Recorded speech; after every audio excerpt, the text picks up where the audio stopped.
按照两位关键顺节的检讨，议员刘伟英伫总结时提出，现在警方的行车记录器、闭路器等录影设备老旧，会影响修正、调查方向错误，甚至会误破案等时候。加上政府采购的品质无适合、无符合期待，今年关键拢是家己开钱买器材，所以议员强烈要求市警局明年全数更新。对此，市长嘛答应拨第二五笔金5000万来添购密录器，然后结果是同仁没有办法使用的，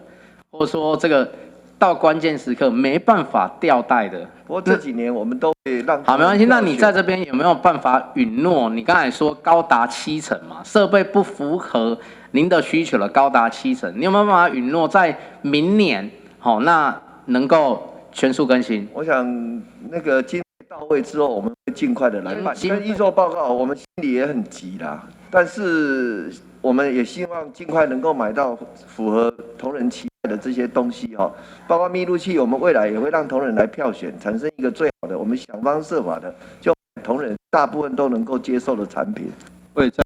拨2倍金，大概5000万左右。好，那警察局也提出一些需求包括几个，包括密录器。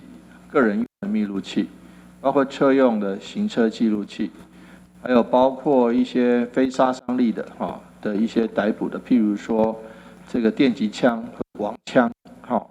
那还有其他的一些设备，包括对于警察局基于警察他射击训练的靶场的精进，整修，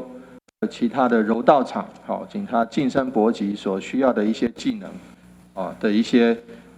设备。已经总共加起来大概是